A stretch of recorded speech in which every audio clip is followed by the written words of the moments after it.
Um cristão salvo em Cristo Jesus, regenerado em Cristo, lavado e redimido no sangue de Jesus, sangue que foi derramado no madeiro, pode perder a salvação? Você já foi salvo, você já sente a presença de Deus em você, você teve a vida transformada e de repente você decide não dar continuidade nesse caminho. Como pode ser isso? Como pode alguém nascer de novo em Cristo Jesus e depois abandonar?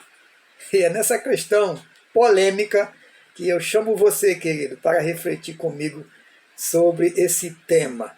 O cristão pode perder a salvação?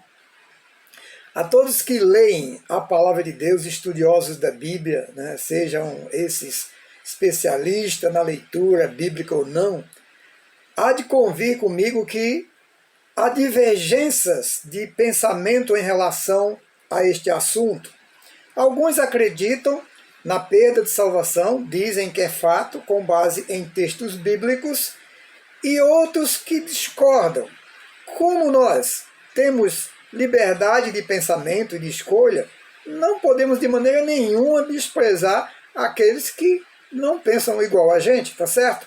Cada um tem o direito de se expressar, de expor aquilo que pensa. No entanto, devemos tomar todo o cuidado para não transmitirmos aquilo que a palavra de Deus não está dizendo. Por quê? Eu lhe digo, se um texto bíblico desconstrói outro texto bíblico, há algo de errado aí. Você concorda comigo? Porque a Bíblia não pode anular a si mesma. Então, a Bíblia, ela, muito pelo contrário, um capítulo ou um versículo tem que completar os demais. Portanto, se há distorção de um para com o outro, a questão não está na Bíblia, está na interpretação. Está acontecendo aí um equívoco na interpretação do texto e não uma desconstrução do texto. Agora, resta saber qual interpretação está certa.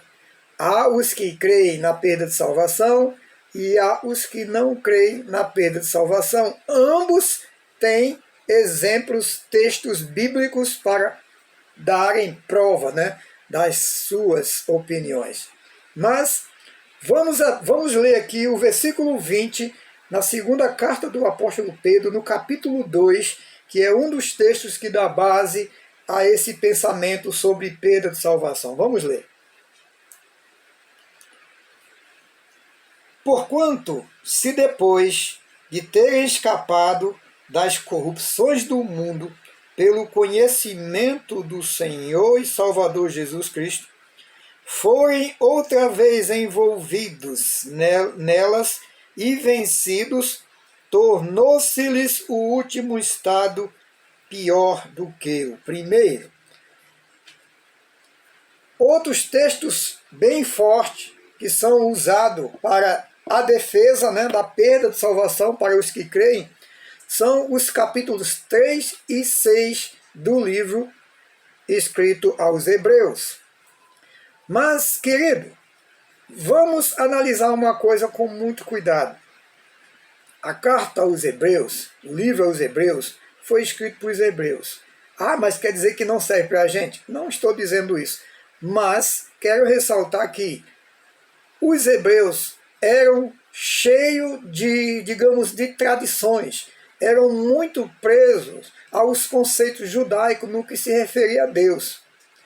E não foi fácil para eles se libertarem dessas questões. Mesmo depois de Cristo ter vindo à Terra como homem, ter morrido pelo homem, ter resgatado o homem, eles continuavam querendo ainda exercer as questões da lei.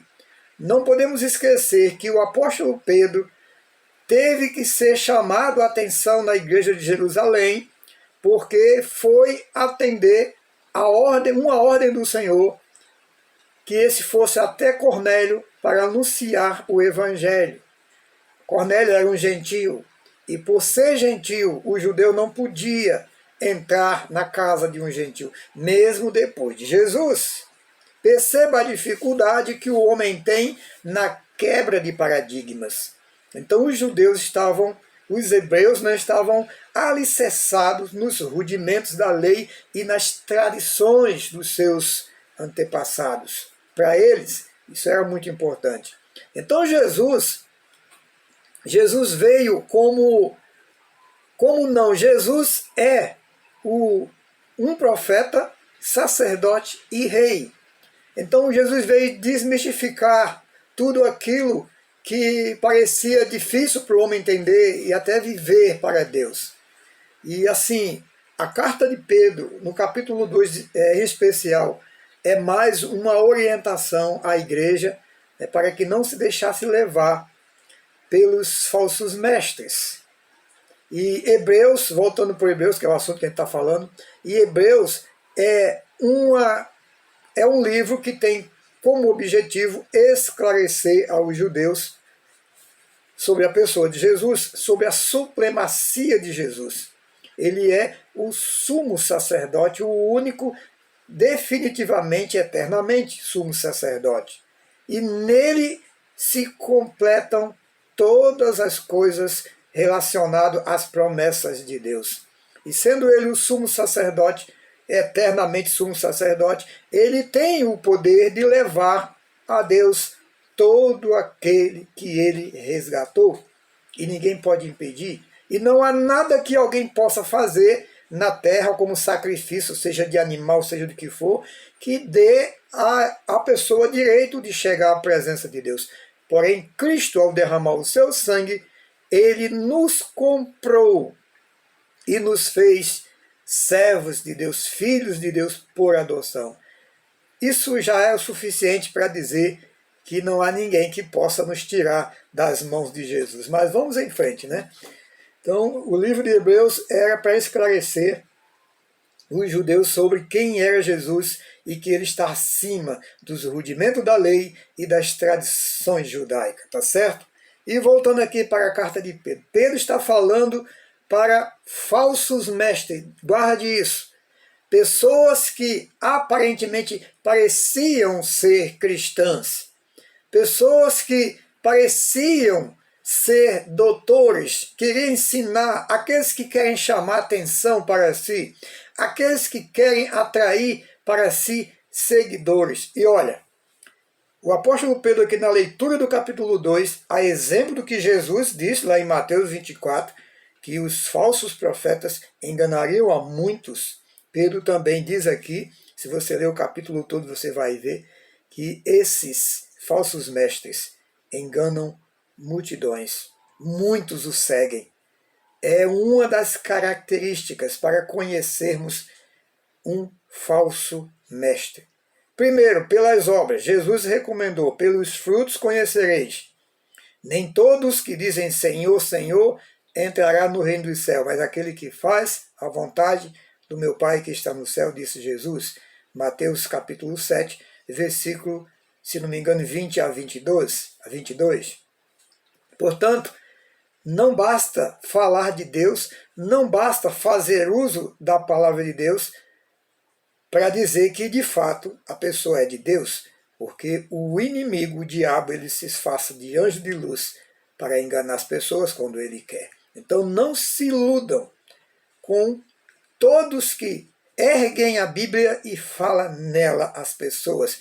Observem quem é essas pessoas. Como disse Jesus, pelos frutos os conhecereis. Então Pedro está aqui falando para a igreja tomar cuidado e não deixar se enganar com esses falsos mestres, que apesar de falar em nome de Jesus e apesar de falar em nome de Deus, eles não pertenciam a Deus.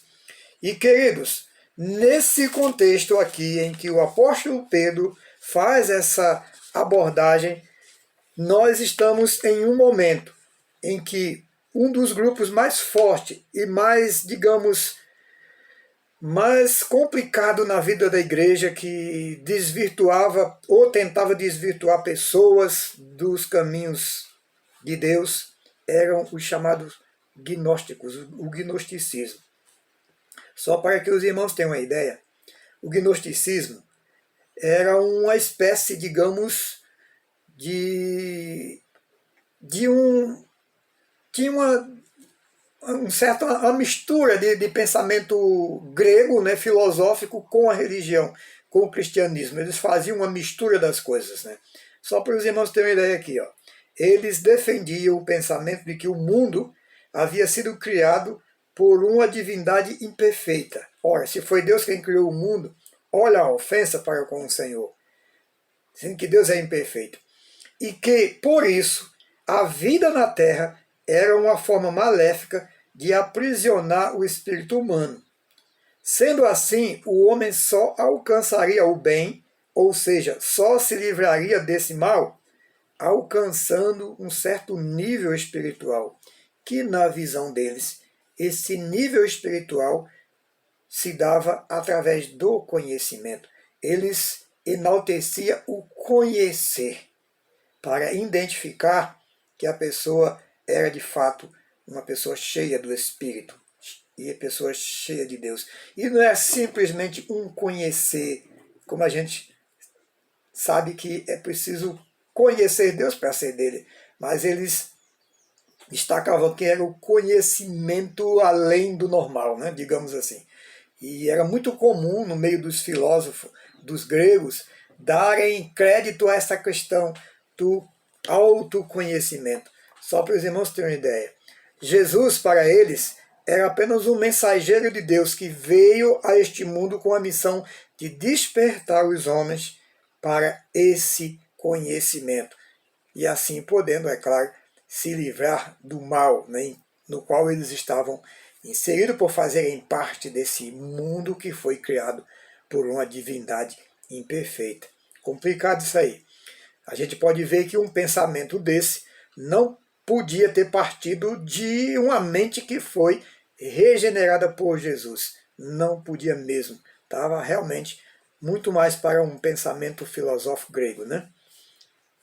Pois bem, agora, a questão que nos traz aqui esse momento é possível que esses mestres dos quais Pedro estava falando, esses mestres tenham sido salvos em Cristo Jesus?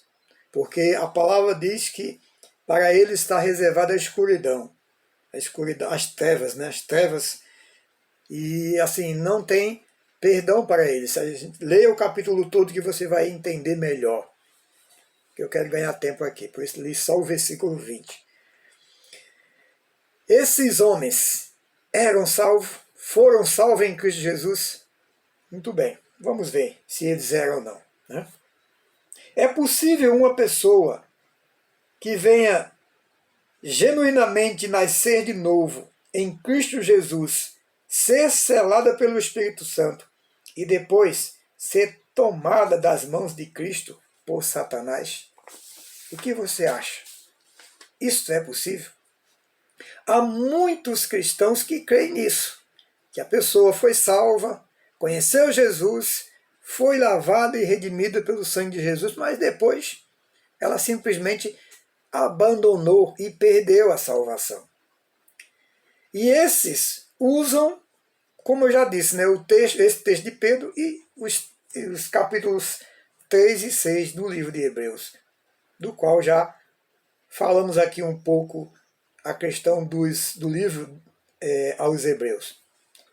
Pois bem, cremos que o salvo pode se tornar, isso é, se eu creio, né, se nós cremos que o salvo pode se tornar outra vez perdido, somos obrigados a desconsiderar ou desconstruir o que Jesus disse lá no Evangelho de João, capítulo 10, versículo 26 a 30, principalmente o versículo 29, onde Jesus diz que o Pai que deu os salvos, né, aqueles que ele salvou, o Pai que o deu, que entregou nas suas mãos, está falando das ovelhas, se as ovelhas ouvem a minha voz, elas conhecem a minha voz, elas me conhecem e eu as conheço, e o meu Pai que as me deu é mais poderoso do que todos, e ninguém pode tirá-la das minhas mãos. Ora, se o versículo 20 do segundo capítulo da segunda carta de Pedro é uma base para a perda de salvação, então ele está desconstruindo as palavras de Jesus em João capítulo 10, versículo 26 a 30. Isso não pode ser. Mas se a gente acreditar na perda de salvação com base na carta de Pedro e nos capítulos 3 e 6 de Hebreus, ambos estão desconstruindo o que Jesus falou no Evangelho de João capítulo 10. Da mesma forma, também temos que arrancar o capítulo 8 da carta aos Romanos e queimar, jogar fora. Porque do início ao fim, Paulo dá garantia de salvação àqueles que estão em Cristo Jesus. Também seríamos obrigados a rasgar Efésios capítulo 1, versículo 13 ao 14. E de acordo com esse texto de Efésios, o Espírito Santo, uma vez que nós aceitamos a Jesus, nascemos de novo em Cristo Jesus, o Espírito Santo é dado como penhor, isto é, como garantia de que nós pertencemos a Deus, de que nós estamos salvos em Cristo Jesus. Ora, o penhor, garantia, é uma espécie, digamos na nossa linguagem, espécie de um carimbo. Se você comprou algo com o seu dinheiro, você carimba aquele produto, aquele objeto como seu. Aquilo ali é uma garantia de que ninguém pode tirar de você. Para que alguém tome de você, ou até mesmo o que era dono anteriormente, ele tem que pagar o preço que você pagou, ou o preço que você pedir. Aí vai aplicar-se um novo carimbo para que identifique que a propriedade é da tal pessoa que pagou. Ora, vamos pensar aqui comigo. Nós éramos perdidos por conta dos nossos pecados. Satanás era o Senhor. Nós estávamos condenados à morte por conta dos nossos pecados. Jesus, então, ou melhor dizendo, Deus, na pessoa de Jesus, se fez homem, veio a este mundo em forma de homem, no ventre da Virgem Maria, nasceu, cresceu como homem, morreu pelo homem para resgatar o homem. Então o homem que era escravo de Satanás por conta do pecado, a dívida que o homem tinha com Satanás, impossível de ser paga, Jesus pagou ao derramar o seu sangue por nós. Então o sangue é o carimbo.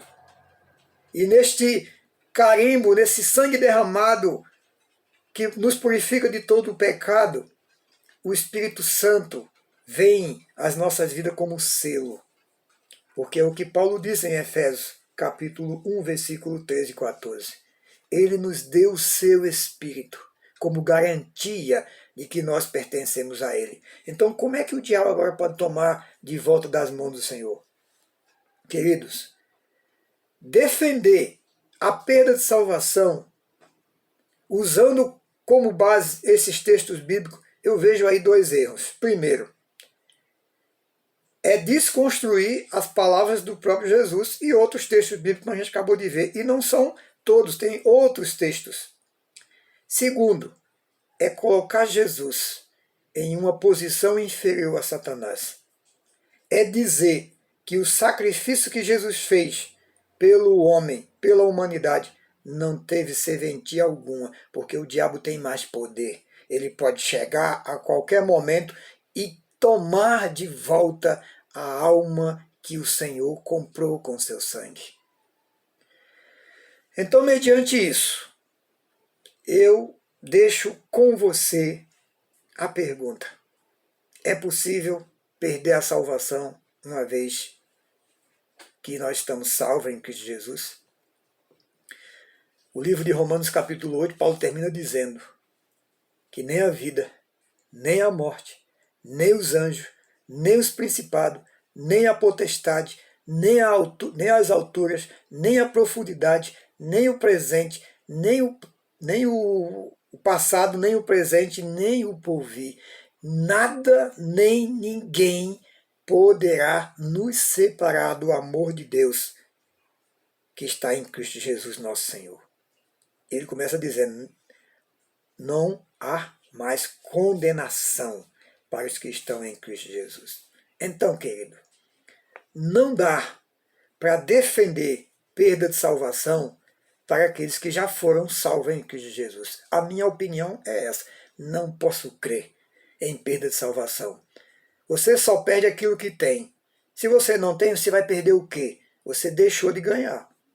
Portanto, aqueles que é considerado perdido, eles perderam a oportunidade de ter a salvação, porque Deus ofereceu a todos que creem em Cristo Jesus. Mas o conhecer Jesus, o conhecer o plano de salvação e até estar inserido no grupo não quer dizer que a pessoa seja, de fato, uma pessoa que nasceu de novo. E é aqui que eu encaixo, na minha visão, esses falsos mestres. E, porventura, o título que descreve para eles já não diz tudo? Falso. Eles não são verdadeiros. Falsos mestres. Se eles fossem verdadeiros, eles não distorciam o conceito divino, eles não distorciam o caminho divino, eles não afastavam as pessoas dos caminhos divinos e não havia tanta orientação bíblica com relação aos falsos mestres. E hoje, nós temos falsos mestres? Como temos? Como temos? Como saber quem são eles? Só conhecendo a palavra de Deus. Só mediante uma vida de intimidade com Deus. Peça a Deus que lhe dê discernimento. Se tem uma coisa que é importante na vida do cristão, é ele ter discernimento, para que ele possa saber o que está ao seu redor, aquele que o fala ou que lhes fala, o que estão lhe falando, mesmo que esteja fazendo uso da palavra de Deus. Não esqueça que Jesus diz: nem todos que dizem Senhor, Senhor entrará no reino dos céus. Quem está salvo em Cristo Jesus, selado no Espírito Santo, não tem como o diabo pegar de volta.